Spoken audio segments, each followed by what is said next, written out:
What's going on, y'all? Welcome back to Straight Facts, a sports show that educates and entertains, as always, brought to you by the Up On Game Presents Podcast Network. It's a half a roster today. It's just myself and my guy, Jake Galley, across from our screen. We're at the home lab today because what people don't realize is sports shows and sports podcasts, especially ours, are predicated on what's actually going on in the real sports world. And I know that all anybody saw this past week in the NBA was a very mediocre, and I mean mid, All-Star weekend, except for the All-Star game. So, Jake, it presented a light week for us and Straight Facts. So we got a light episode for the people today. A good one, but a light one, right?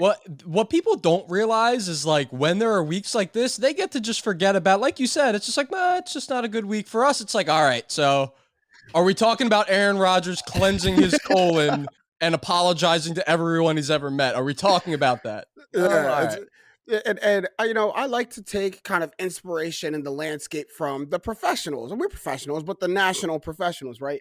And when I turn on ESPN and Fox Sports and they're debating who's the GOAT, LeBron versus MJ, then I know, we as a people don't have much to talk about, do we? We Scary don't. hours. So we're going to use this opportunity, as we do, to have another fun Straight Facts episode, and we're going to bring back a goodie from last year because people love this one. We're going to go into the Straight Facts NBA Awards. So last episode, we broke down 5 things that everyone needed to know about the first half of the NBA. And today we're going to bring that in kind of a culmination to just present some midseason awards, highlight some of the good, some of the bad, and of course, all of the ugly. So we're going to get right into this thing, man. And the first one we're going to do, we originally named it the Ain't Worth It Award. And I'm gonna change the name to the Straight Facts ISS Award. And Jake, you know what ISS was in high school, yes. in school suspension. You got sent to ISS in high school for everything else but your grades, right? You got sent for your behavior. In our high school, you get sent if you got too many too many tardies. You get sent to ISS if you forgot a book. So I don't know if you got sent to ISS much. You're pretty good in high school. I was trying to think, but I was like the talker, like I would always be. One of the rest of our class clowns, yeah. Every teacher. I don't know if I ever got sent to ISS though. It didn't go down. We were good. I'm telling you, for those of you who don't know, Jake and I went to the same high school, been best friends for a long time. We had a lot of the same classes, and we were both good at towing this line, right? Like, I'm gonna make people laugh, but as soon as I get sense about to get in trouble, we go sit down and we go start taking notes, right? So gotta push the boundary, never go across it though. That's why we were so beloved. So this one, these players went above and beyond and got sent to ISS. So this is the Ain't Worth the Trouble /ISS award. Jake, who's an ISS for you? Yeah, my answer is the NBA's freest free agent, Enes Freedom. Enes Kanter, formerly known as Enes Kanter. He has been kind of picked up as like this. Now that he's a part-time NBA player now, so he's been on some more conservative programming, kind of being like one of the talking heads against, obviously he's from Turkey, so I mean he fights for things, but I just gotta, like, if I'm his teammate, and this is where it comes down to the ISS ain't worth the trouble. I'm his teammate. We are going up against the Sixers, right? I'm on the Celtics. We're going up against the Sixers, big matchup. I look over, and this man, Enes Kanter, is drafting up a hit piece on LeBron James's involvement in Nike's shoe development. Like, that's, you know what, dude? That's great that you have an opinion on that. You have to go guard Joel Embiid. What are you doing? And that's true, because that comes from a lot of players of like, hey, if you have something that you feel is more important than the NBA, then go do that. Go do that. If you want to write opinion pieces on CNN News about what LeBron was, no one's going to silence your voice. That's part of coming to America. That's part of the reason probably why he loves being in America, is because his voice isn't silenced like that. He can say it, but you're at work. Exactly. You're at work. Exactly. You're at work. I can't go to work and write opinion pieces for a blog. Can you, Jake? Like, it's just not worth it. Yeah, no, that, and honestly, in the whole scheme of things, in terms of like the high level of drama, he's really not, he's more mild. He's not a Kyrie or, I don't know, James Harden, where they're going to once a year, you have something that's like, our entire organization has to be focused on this, but he's still, it's just a lingering ain't worth the trouble. And that's why we have to specify as ain't worth the trouble, because there are guys in the NBA obviously who have higher level drama. We're not trying to put Enos Freedom in that level. But when you talk about the Kyrie Irvings and the Ben Simmons and the James Harden, I'm sorry, Enos Freedom, you are not that.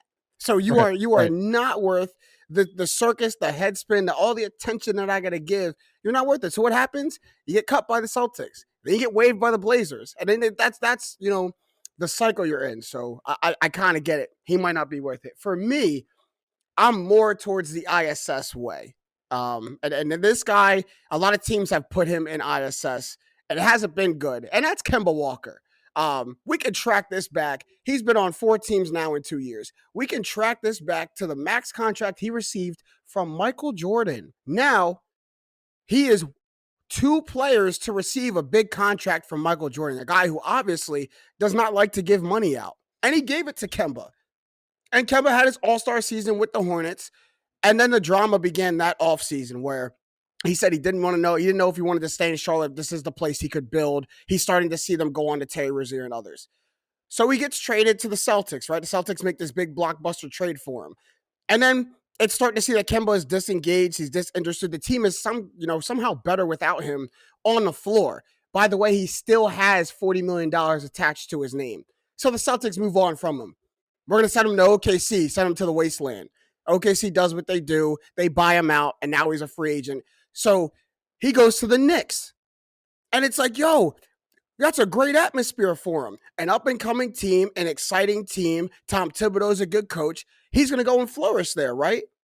And then what happens? Like, him and Tom Thibodeau have this little bickering relationship the entire time. And this is why I say it's ISS, because with Kemba, it's everything outside of basketball. When that man hits the floor, he's played in 3 games for the Knicks, it feels like, this year. And they're all 30-point games. And they're all like these barometer games. And then he'll just go back the next week, and then him and the Knicks will agree that I don't want you to play. I don't want to play for you guys. So we're just going to sit me for the year. It's weird. To me, when you have that contract attached to you, you're not worth all of that. You're not. So I will defend MJ a little bit in saying, like, he like, you're Charlotte. At that point, there is no LaMelo Kemba Ball. was the biggest ticket. Yeah, he was the biggest ticket. He's by far the biggest draw, and it's kind of like the same position that Portland was in with Damian Lillard, except I don't think Kemba Walker is Damian Lillard.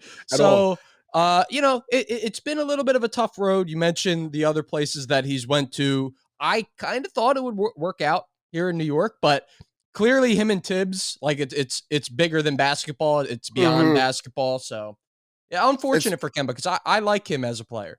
It's a little roller coaster ride he's in with the Knicks too, right? Because he gets there, he's supposed to be part of this new revamped starting 5 with him and Evan Fournier.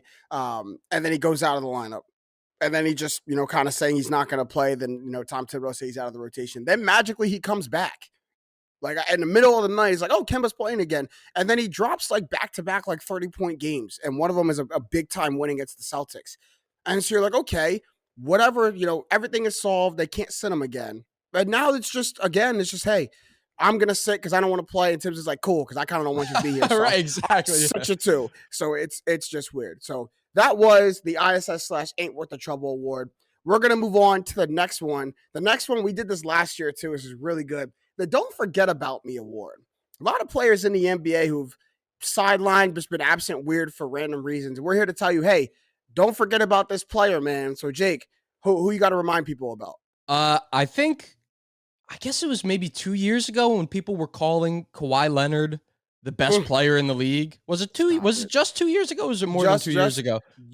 Beginning of the LA stint. After the Raptors stint, beginning of the LA stint, yeah. Like, he was lauded as this LeBron, KD, Steph Curry, like the best of the best. And I feel like this injury, he sustained an ACL injury that he's now coming to the end of. Like, you add him back to a Clippers team that, even without Paul George, has remained somewhat competitive. I think they sit right now 6th in the Western Conference. Mm-hmm. You add him to that team that has already gelled. I think he has potential to take them into the top 4 seed. Now, in terms of quality of team, he's coming back probably March at the soonest this upcoming month, or April when the playoffs get underway, halfway through April. So timing is really going to be everything with him. I'm not sure it's been mum's the word. No one knows what's going on with Kawhi, but if he is to come back, he's the number one guy in the NBA, in my opinion, that you point to and say, he's someone who's not playing who could change the NBA landscape the most.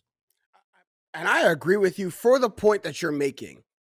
If and when Kawhi comes back, he makes the Clippers exponentially better. If he comes back at his best, we know he's a top 5, top 6 talent in the league. If he comes back, like, the whole point of this award is don't forget about me. If I'm the Clippers, forget about Kawhi. I've been forgot about Kawhi. Like, I don't have the greatest view of Kawhi Leonard because he is such a superstar in this league. And when you become so detached from a team, like, to me, you're just doing that team such a disservice and such a disjustice. Like, he's been, to me, the most unreliable superstar in the NBA for a long time because if he doesn't want to be there, he's not going to fight through whatever X, Y, and Z it is to try to remain with the team. Look at the timetable you're talking about, Jake. April Yeah. for a team that's fighting to get in the playoffs. And I'm sorry, you watch any Clippers game on TV and they go to the sideline. Is Kawhi there? I don't think so. No, he's if they're at Staples, he's up in a box. He's not even on the sideline with his team. Like he don't care about anything that's not Kawhi Leonard. So to me, if you all forget about me, I would forget about you, man. I'm not there with Kawhi Leonard, man. Yeah, fair enough. So for my don't forget about me, how about a guy who was electrifying before an injury, had his team along with Jokic in a Western Conference final spot in the bubble, and that's Jamal Murray. I mean, you want to talk about a dude who, has been pushed back because of his ACL injury, can't seem to get his rehab right. But we all know that when Jamal Murray is healthy and with the Nuggets, this Nuggets team is on a different level. And it's really ashamed because I think the reason we're starting to forget about Jamal Murray so much is because Jokic, since his injury, has blossomed into such like a great talent and MVP, may go for 2-time this year. And that's coincidentally been without Jamal Murray. And yes, while that makes, the floor kind of more spaced and the ball have to stay in Jokic's hands all the time, makes him more of an MVP candidate. I'm sure Jokic would trade the MVP nods for a 2 seed, a 3 seed in the West, and another shot at that Western Conference and NBA, finals appearance. And Jamal Murray gives you that. That's the 1-2 punch, the 2 to the 1-2 punch that the Nuggets are missing. Yeah, he's as you said very clearly, one of the, I would say you could maybe make the argument, aside from like the best of the best big twos. So Embiid and Harden aside, LeBron and AD aside, maybe even KD and Kyrie aside. Like beyond that, you're talking about them. They're in Jason Tatum. Yeah, they're like Jason Tatum, like right above Jason Tatum, Jaylen Brown level. That puts them like right there. Yeah, he really could put them over the top. He needs to be consistent though, Jamal Murray, because he does have that top end 40 a night, can blow up and win a game for you, but he'll also have those off shooting nights in big games, which we've seen. So definitely a model of consistency. Yeah, don't forget about him though, because unlike Kawhi, there's no timetable for Jamal Murray. They can't get this thing right, and so hopefully we see him by the end of this year. But there's just no guarantees to it. So hopefully he gets back. All right. We're coming down to the last 2 awards right now. Another great one. Everyone loves this one. The Fool's Gold Award. And usually we take this opportunity to kind of bash Russell Westbrook and Rudy Gobert. We're not going to do that this year. We've already done that. We've done that enough. And I'm sure we'll find some other way to do it before the season is over. Don't you guys worry. So, but for this one, Jake, you have an interesting one. So go ahead. Who's your Fool's Gold? My Fool's Gold currently would be setting the NBA all-time record in PER for a year. That being the big, fat European version of 2018-19 Russell Westbrook, Nikola Jokic, our guy. Why is he fat, though? Why is he... He was fat one time in the NBA. There was one picture that caught him in a bad light, and it's done forever in my book. You could be 1% body fat. But I think that we're seeing a lot of the same things that led to Russell Westbrook being like I don't know if you want to call it like illegitimate MVP. Russell Westbrook probably back in those days when he's averaging the triple-double and the team's like a 6 seed, probably one of the top 2-3 players, I guess. But like my thing with Jokic, and he's a great player. I'm not trying to say he's not a great player. In the playoff, he holds up. He's a great player. I just don't think he should be the MVP this year based off of, people pulling out. He has 8 assists a game. He has 14 rebounds a game.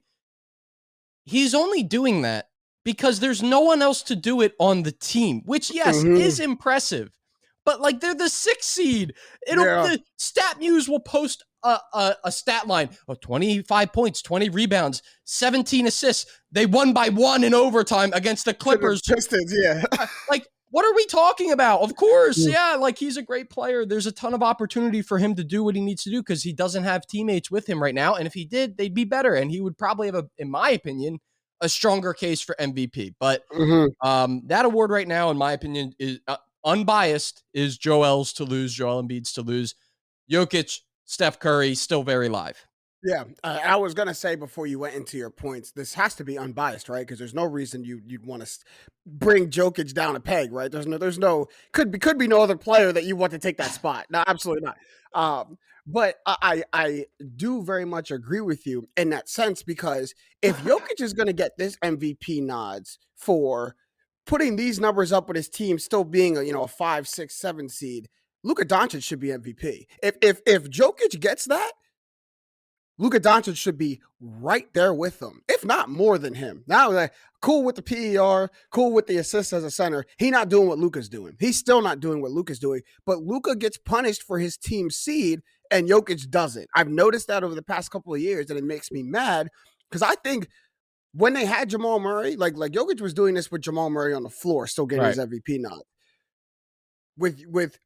If the Nuggets lost Jokic and the Mavs lost Luka, the Nuggets could keep something afloat. Mavs are picking another Luka.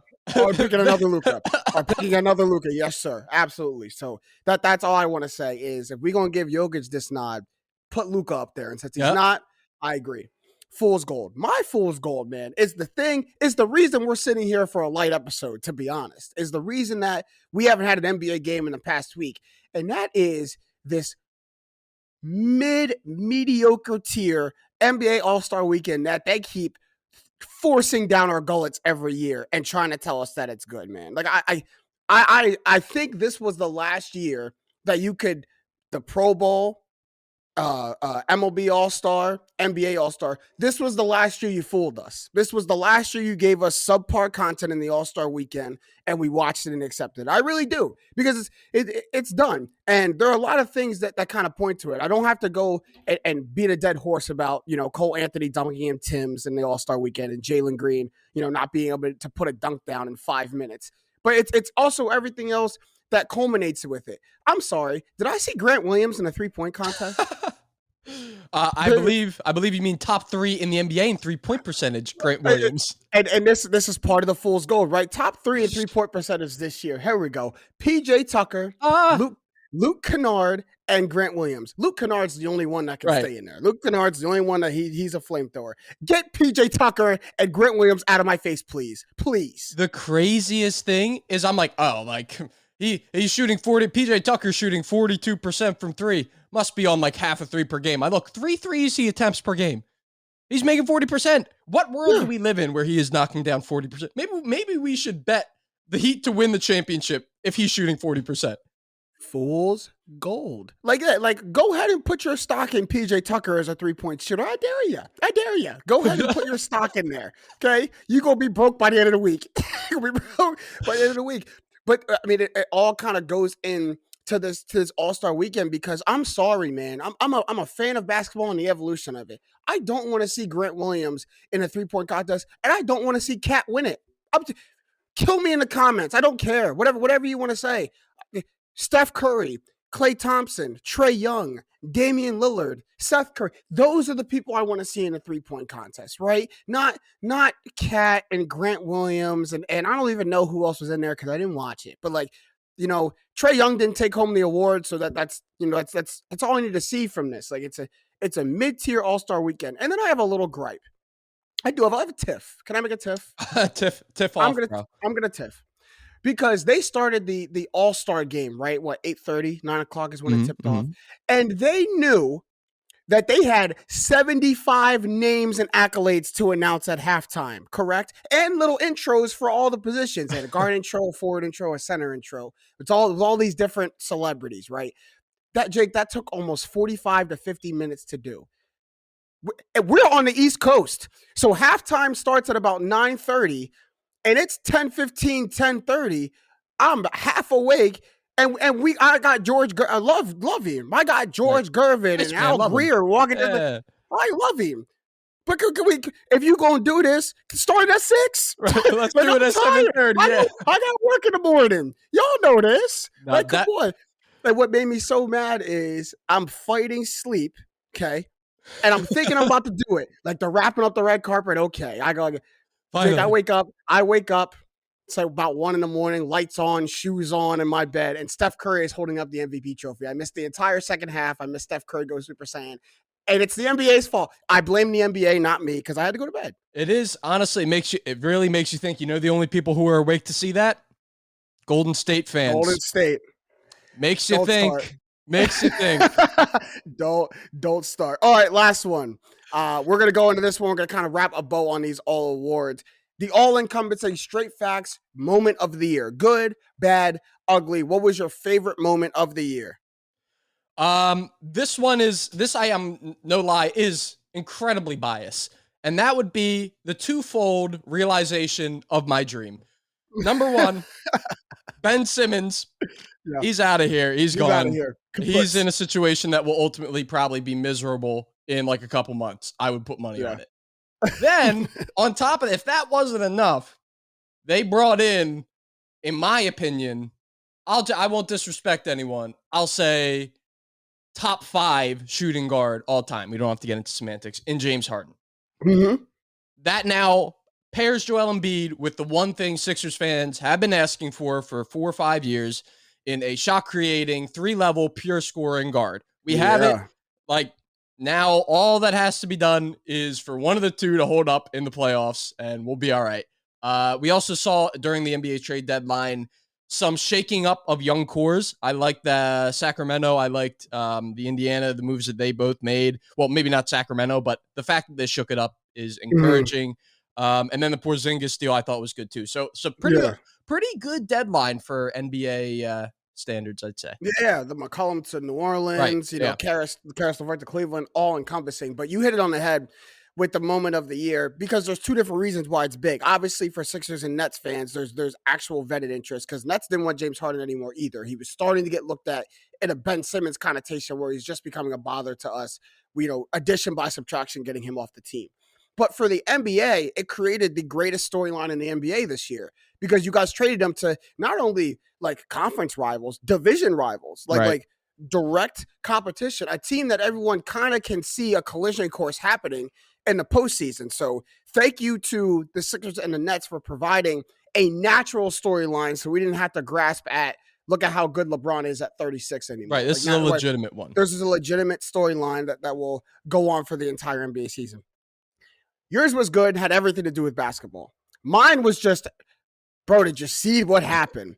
My straight facts moment of the year was the Pistons and Lakers fight. Was Isaiah Stewart turning into what would have been the best fullback in NFL history, brushing through a bunch of people to try to go and get LeBron James after the little skirmish they had at the foul line, LeBron raising the elbow and catching Isaiah Stewart, making him leak. I mean, it had everything, right? Malice at the Palace Part 2, Isaiah Stewart auditioning for the NFL Combine. You had Russell Westbrook in the back throwing the Dukes up, ready to go. I mean, it was box office. And for the Pistons, that's the most viewership they've gotten anything. The most clicks, the most views. It happened against the Lakers, couldn't happen against the better team. It dominated ESPN for a week. It was great. And at the end of it, Isaiah Stewart only caught 2 games of a suspension. LeBron only caught 1. So it's like it was wrapped up, done and over with. But for a split second, that was the most exciting thing to happen in the NBA. And at that point at the NBA season too. There's nothing much going on at that point. They're really, I've never seen in the NBA, at least like since Malice in the Palace, let me at him, like why I oughta. He really was why I oughta-ing LeBron James. Like, that is the most incredible thing of all time to me. And there are a couple of times in life where I'm like, I wish they would have let him do it. Like, I wish they would have let him do it because I wish they would have let him at LeBron because there's some lessons that you got to learn the hard way. You got to learn that you're not that tough of a guy the hard way sometimes, and that's running into a brick wall that is 6'9", 255 of sure muscle. Yeah, you get put to the floor. But I mean, the fact that this kind of stuff happens in Detroit. Like, think of the city. Think of it just breeds for that, right? It really the fact is. that this happened in Detroit again is wild to me. Like, it can't happen anywhere but Detroit. And can't. Like, if you were to bring two teams into Detroit, there's probably a higher likelihood of a fight.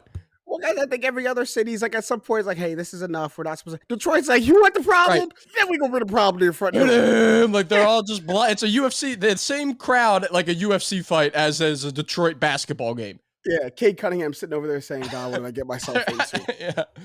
Oh, my goodness. But that will wrap up our Straight Facts NBA Awards for the first half of the season. Again, going down the list, we got the Ain't Worth the Trouble Award /ISS Award, Enes Freedom and Kemba Walker. The Don't Forget About Me Award, Kawhi Leonard and Jamal Murray. Fool's Gold Award, Nikola Jokic. At NBA All-Star Weekend, and then the moment of the year, the trade deadline, and then the LeBron and Isaiah Stewart fight. So we will post all of these on social media. We'll get Kyle's and Matt's takes too. And we want to know from you guys. We'll put all of our nominations in the pin or in the pot, and then you guys will tell us, our fans, which one wins out of all of these awards. We'll obviously post to social media and everything like that. But Jake, man, it was a good one.